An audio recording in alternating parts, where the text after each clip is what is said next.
দুপুরে ভাত খেতে বসার আগেই জিজ্ঞাসা করবে কী রান্না করেছো, আর রান্নার রেসিপি শুনে তারপরে ভাত খেতে বসবে। তো আজকে যেহেতু মূলো রান্না করেছিলাম, ব্যাস বলে কী রান্না করেছো, ভাত খাওয়া যাবে না।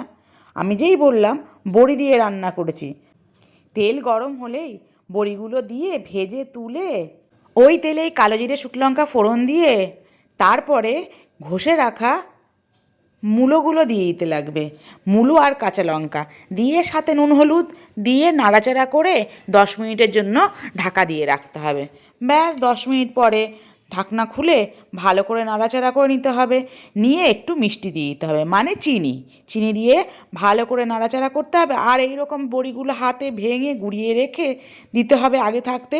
হয়ে গেলে নাবানোর আগে বড়িগুলো, ভাঙা বড়িগুলো দিয়ে ব্যাস নাড়াচাড়া করে নাবিয়ে নাও। একটু ধনেপাতা দিলে ভালো হতো, কিন্তু আজকে আমার কাছে ধনেপাতা ছিল না। খেতে সত্যি অপূর্ব হয়।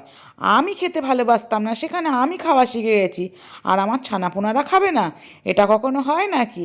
ব্যাস দিয়েছি, ও তো থালা এগিয়েই নিয়ে খেতে শুরু করেছে, বলছে দারুণ হয়েছে। ও আবার একটু নিয়ে নিল। আর করেছিলাম মূলো দিয়ে শোল মাছের ঝোল, আর ছোট ছোট বান মাছ নিয়ে এসেছিলো, সেই বান মাছের ঝাল করেছিলাম।